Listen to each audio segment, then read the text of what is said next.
माता सबरी की कथा।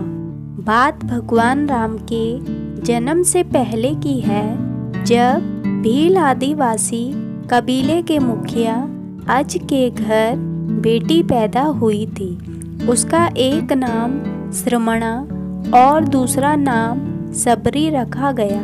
सबरी की माँ इंदुमती उसे बहुत प्यार करती थी। बचपन से ही सबरी पशु पक्षियों की भाषा समझकर उनसे बातें करती और जब सबरी की माँ उसे देखती तो कुछ समझ नहीं पाती थी।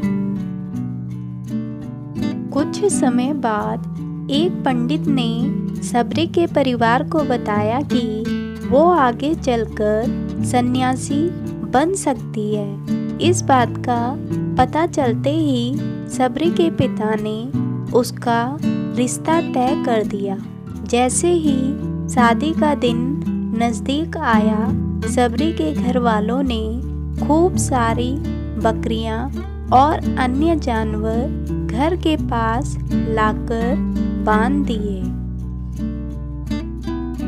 एक दिन सबरी की माँ जब उसके बाल बना रही थी तो उसने माँ से पूछा, माँ, इतने सारे जानवर हमारे घर क्यों बांधे गए हैं? माँ ने जवाब दिया, बेटी, तुम्हारा विवाह होने वाला है, इसलिए हम लोगों ने इनका इंतजाम बलि के लिए किया है।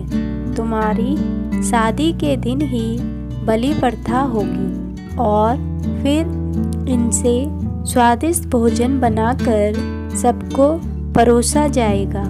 यह सब सुनकर सबरी दुखी हो गई।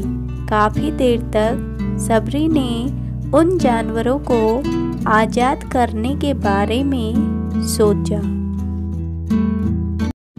सोचते सोचते सबरी के मन में हुआ कि अगर ये जानवर यहाँ नहीं रहेंगे तो इनकी बलि रुक सकती है। ऐसा नहीं हुआ तो मेरे घर से कहीं चले जाने पर ही यह बलि रुकेगी। जब मैं ही नहीं रहूँगी तब ना विवाह होगा और ना ही बलि प्रथा।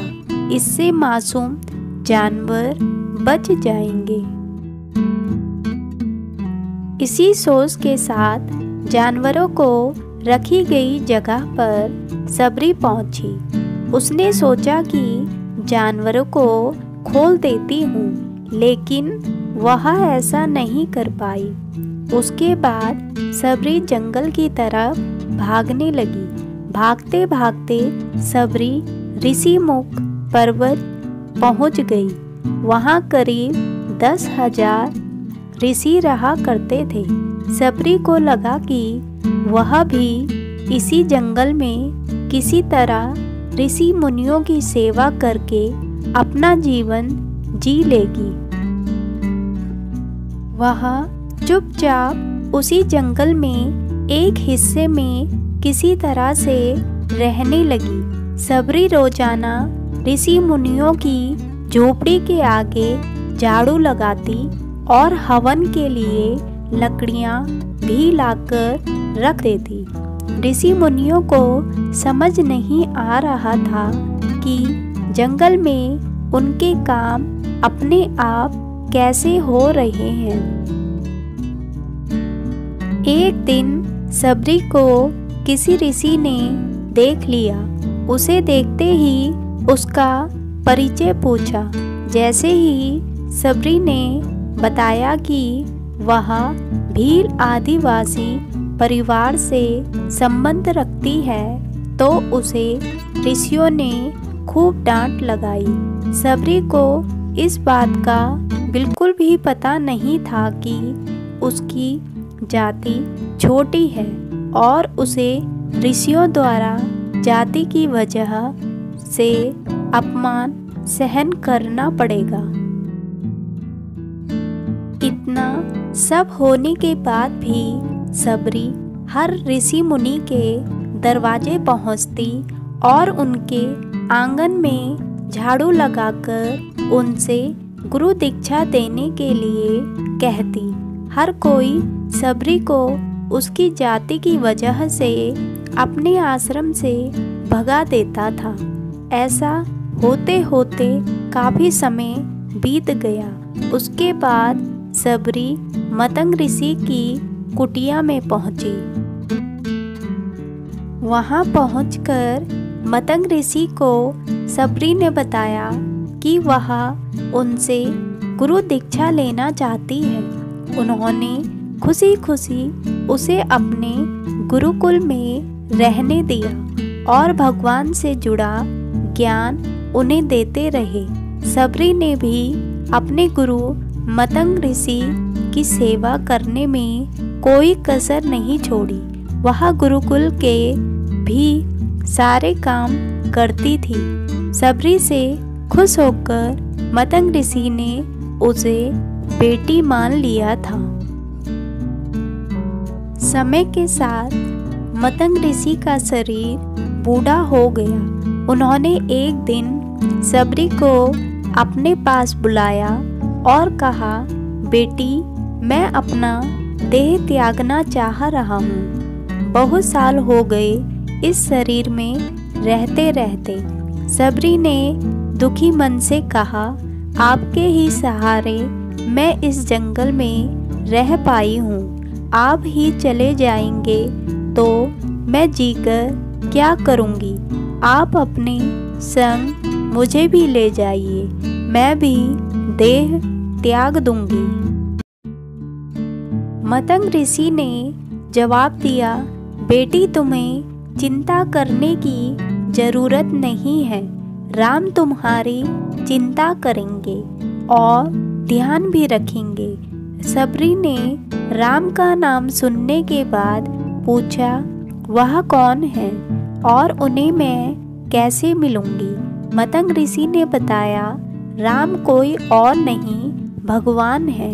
वह तुम्हें सारे अच्छे कर्मों का फल देंगे। तुम्हें उन्हें ढूंढने की कोई जरूरत नहीं है। वह एक दिन तुम्हें खोजते हुए इस कुटिया में आएंगे और तुम्हें उनके हाथों ही मोक्ष मिलेगा। तब तक तुम इसी आश्रम में रहो। इतना कहते ही मतंग ऋषि ने अपना शरीर त्याग दिया। सबरी के मन में मतंग ऋषि के जाने के बाद से एक ही बात थी कि भगवान राम स्वयं उससे मिलने आएंगे। वह रोज भगवान राम से मिलने के लिए बाग से अच्छे अच्छे फूल लाकर पूरा आश्रम सजाती और भगवान के लिए बेर तोड़कर लाती। भगवान के लिए बेर चुनते हुए सबरी उन्हें चख लेती ताकि वह सिर्फ भगवान को मीठे बेर ही दे।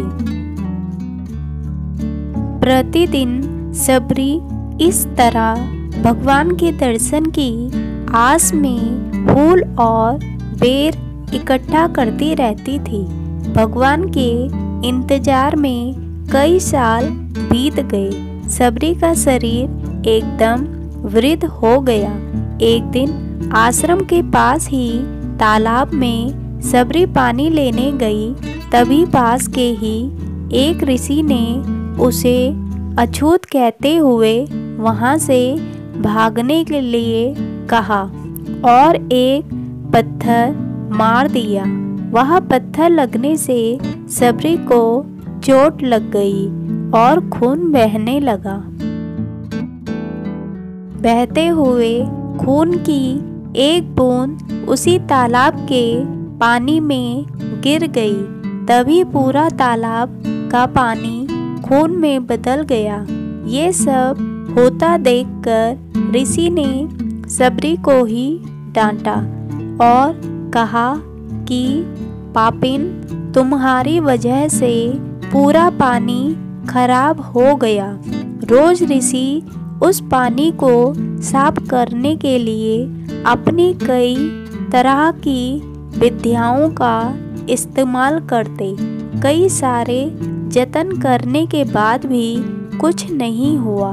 फिर उन्होंने गंगा जैसी कई पवित्र नदियों का जल भी उस तालाब में डाला, फिर भी तालाब का पानी साफ नहीं हो पाया और वह खून जैसा ही रहा। कई सालों तक तालाब के पानी को साफ करने की कोशिश के बाद भी कुछ काम नहीं आया, तो ऋषियों ने थक हार कर सब कुछ छोड़ दिया। इस घटना के कई सालों के बाद भगवान राम अपनी पत्नी सीता के हरण के बाद उन्हें ढूंढते हुए उसी तालाब के पास पहुँचे। ऋषि मुनियों ने उन्हें पहचान लिया। भगवान को वहां देखकर ऋषियों ने तालाब का पानी साफ करने के लिए भगवान को अपने पैर उसमें डालने के लिए कहा, लेकिन पानी जैसे का तैसा ही रहा। ऋषि मुनियों ने भगवान से भी कई अन्य जतन करवाए, लेकिन वह पानी जस का तस खून जैसा ही रहा।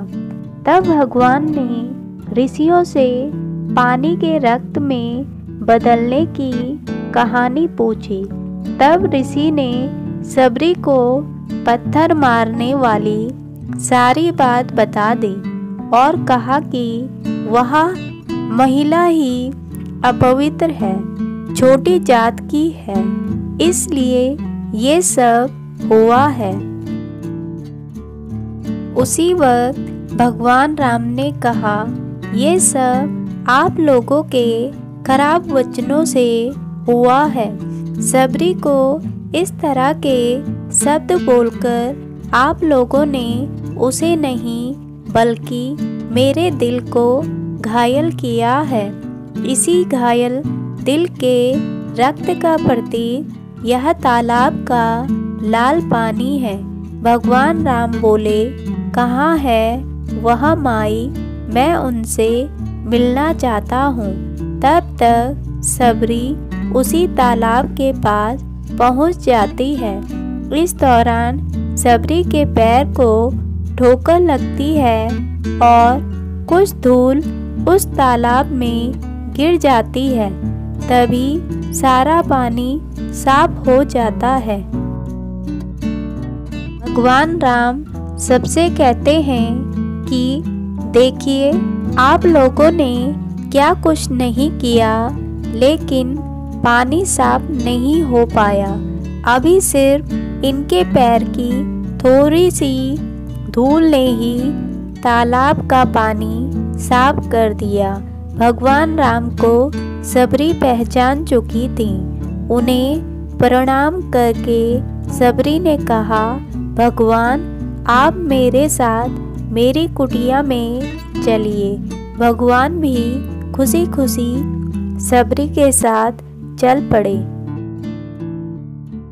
सबरी ने भगवान राम का स्वागत फूलों से किया। वह बाग से बेर लेकर आई और चख चख कर मीठे बेर उन्होंने बड़े ही प्यार से भगवान राम और उनके भाई लक्ष्मण को दिए। भगवान राम ने भी उतने ही प्यार से उन बेर को खाना शुरू किया। तभी बेर देखकर मुँह बनाते हुए लक्ष्मण ने कहा, भैया ये बेर जूठे हैं, इन्हें आप कैसे खा सकते हैं? भगवान ने जवाब दिया, लक्ष्मण ये जूठे नहीं बल्कि बहुत मीठे हैं। सबरी माई हमारे लिए ये बेर बहुत प्यार से तोड़कर लाई है। इतना कहकर भगवान राम बड़े ही प्यार से बेर खाने लगे। भगवान ने जाते हुए सबरी माई से कहा, आप मुझसे जो चाहे वह मांग सकती हैं। सबरी ने उन्हें कहा, मतंग ऋषि के कहने पर मैं आज तक सिर्फ आपके दर्शन के लिए जी रही थी। आप मुझे मोक्ष प्रदान कीजिए। मैं अपना शरीर आपके सामने ही त्यागना चाहती हूँ। उसी वक्त सबरी ने अपना शरीर त्याग दिया। भगवान राम ने अपने हाथों से उनका अंतिम संस्कार किया और सीता माँ की खोज में आगे बढ़ गए। इस तरह मतंग ऋषि की बात सच साबित हुई और सबरी को भगवान राम के दर्शन भी हुए। तभी से भगवान राम को सबरी के राम भी कहा जाने लगा। सच्ची श्रद्धा हो तो भगवान के दर्शन जरूर होते हैं।